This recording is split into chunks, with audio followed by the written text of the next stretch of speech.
नमस्कार दोस्तों, मैं आपका दोस्त अरविंद सिंह एक बार फिर आप सबके बीच में।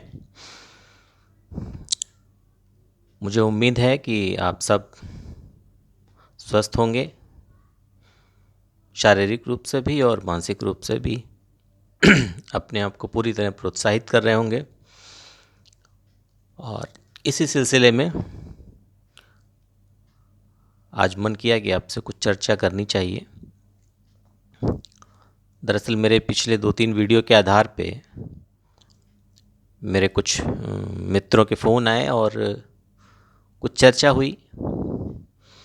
एक सामान्य प्रश्न था सबके मन में कि ये जो आप कहते हैं बड़ा करना है, बड़ा करने के लिए अपनी सोच में बदलाव लाना है, अपने तौर तरीक़ों में बदलाव लाना है, तो ये बड़ा आखिर कहाँ रुक जाती है गाड़ी जाके। हम सब कुछ न कुछ करते हैं लेकिन कहीं ना कहीं जाके गाड़ी अटक जाती है, बड़ा नहीं हो पाता, ऐसा क्यों? तो मुझे लगा कि इस विषय में भी आप सबसे एक चर्चा होनी चाहिए। दोस्तों, ये सच्चाई है कि हम सब एक बड़ा सपना लेके चलते हैं, लेकिन कुछ दूर चलने के बाद हम अपने आप को समझा लेते हैं कि नहीं, जो चल रहा है यही ठीक है, शायद हम यही अचीव कर सकते हैं, इससे आगे नहीं जा सकते। आखिर ऐसी क्या वजह है कि गाड़ी एक लेवल पे जाके रुक जाती है? दोस्तों, सब कहते हैं कि ये दौर बहुत ज़्यादा प्रतियोगिता का दौर है, बहुत कठिन प्रतियोगिता है, गला काट स्पर्धा है।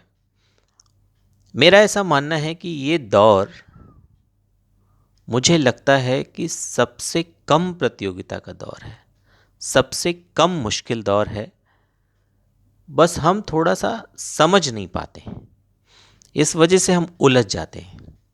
उस उलझन का जो सबसे पहला मूल कारण है कि जब हम कोई भी काम शुरू करते हैं तो उस काम को करने के पीछे हम सफलता को ही सबसे प्राथमिक मान लेते हैं। हम हमेशा सक्सेस के पीछे भागने लगते हैं, सफलता के पीछे भागने लगते हैं।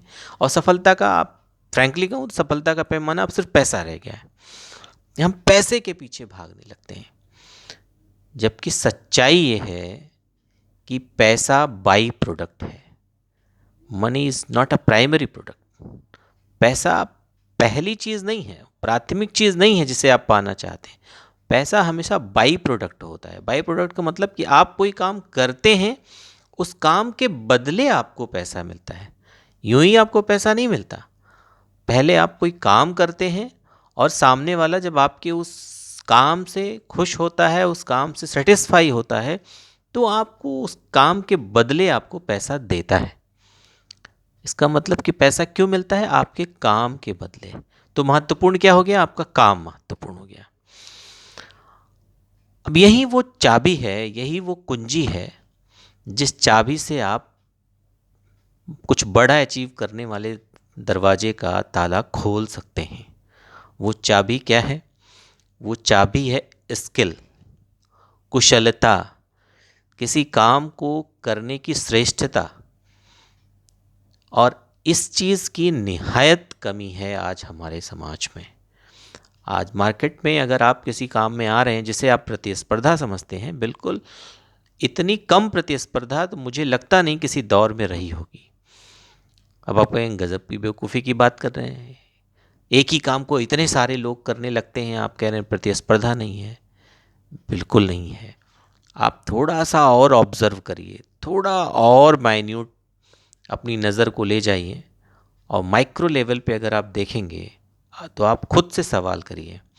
एक एक शहर की लाखों लाखों की आबादी होती है, लेकिन अगर आपसे कोई पूछता है कि भैया एक बढ़िया डॉक्टर बताइए, उस लाखों की आबादी में अगर वो कह दे कि 10 डॉक्टर गिन के बढ़िया बता दीजिए, आप यकीन मानिए कोई आदमी 3 डॉक्टर से ज़्यादा नहीं बता पाता।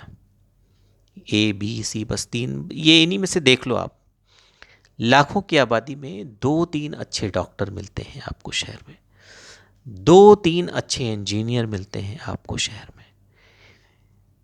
किसी भी फील्ड में आप देख लीजिए, वो 2-3 से ज़्यादा वो संख्या नहीं होती है। आप पूछते हैं कोई बढ़िया वकील बताइए, किसी भी कचहरी में 3 से ज़्यादा वकील, बढ़िया वकील का नाम आपको कोई नहीं बता पाएगा। तो प्रतियोगिता कहाँ है? अगर प्रतियोगिता होती तो सैकड़ों नाम होते। इनको भी देख लीजिए, इनसे भी बात कर लीजिए, इनको भी दिखा लीजिए, इनसे भी अपना नक्शा बनवा लीजिए। ऐसा नहीं होता है। लाखों की आबादी एक शहर की है, जिसमें से कुछ गिने चुने 2-3 नाम होते हैं जिनको लेके कॉन्फिडेंट होते हैं कि ये बढ़िया काम कर सकता है। इसका मतलब कि कुशल लोगों की निहायत कमी है इस समाज में। जिसमें कुशलता है उसके लिए कोई प्रतियोगिता नहीं है। लेकिन अगर आप अपने काम में एवरेज हैं, औसत हैं या उससे कम हैं, तो बहुत प्रतियोगिता है। फिर तो आपके लिए वो जगह बनी ही नहीं। अगर ऐसा नहीं होता तो आप सफल लोगों की सूची तो उठाइए देश में किसी भी फील्ड में, फिंगर टिप पे आपको पता चल जाएगा, आपकी उंगलियों के निशान पे। हर क्षेत्र में बहुत गिने चुने लोग हैं जो सफल हैं, जो एक मकाम पर पहुंच रहे हैं। ऐसा क्यों? क्योंकि हम में से ज़्यादातर लोग अपने आप को स्किल्ड नहीं बना रहे। हम खुद को पहले कुशल नहीं कर रहे हैं, सक्षम नहीं बना रहे हैं, उस काम में श्रेष्ठ नहीं बना रहे हैं। सिर्फ सफलता के पीछे भागने लगते हैं, सिर्फ पैसे की होड़ में भागने लगते हैं। ये एक सबसे बड़ा कारण है कि हम किसी भी चीज़ में जाके एवरेज पे ठहर जाते हैं, क्योंकि हमारी स्किल ही एवरेज है।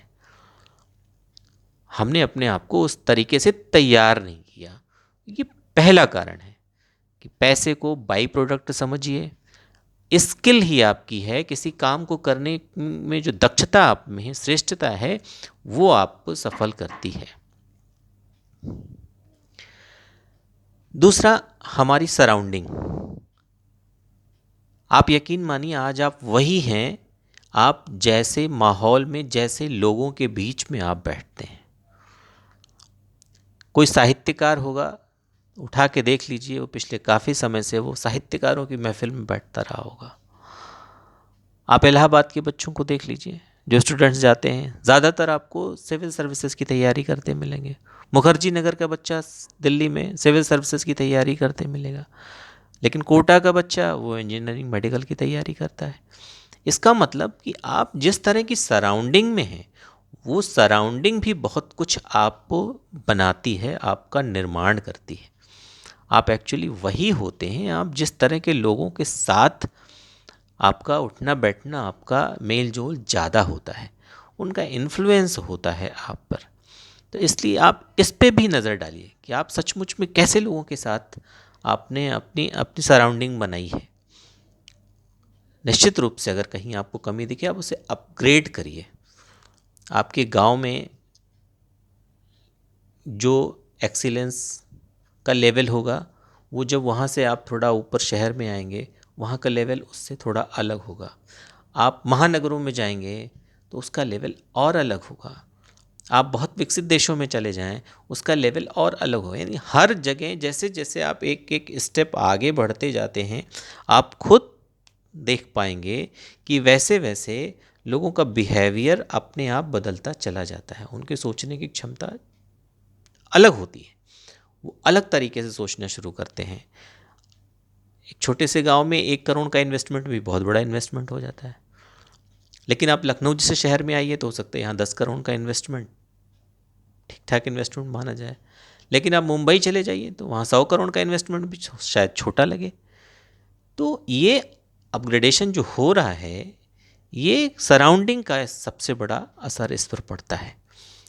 तो अपनी सराउंडिंग को चेक करिए कि सचमुच में आप ऐसे लोगों के साथ हैं जो क्रिएटिव हैं, रचनात्मक हैं, जिनकी थिंकिंग हमेशा पॉजिटिव है, या आप ऐसे ही दिन भर बेवजह का समय बिताने वाले लोगों के साथ हैं, नेगेटिव थिंकिंग वाले लोगों के साथ हैं, डर के जीवन में आगे बढ़ने वाले लोगों के साथ हैं। ये आप चेक करेंगे तो आपको समझ में आ जाएगा कि कहाँ अटक रही है गाड़ी जाके। दूसरी एक टेंडेंसी आजकल मॉडर्न जनरेशन में बहुत आई है कि वो उसे लगता है कि बिना कुछ किए पैसा कैसे कमाया जा सकता है।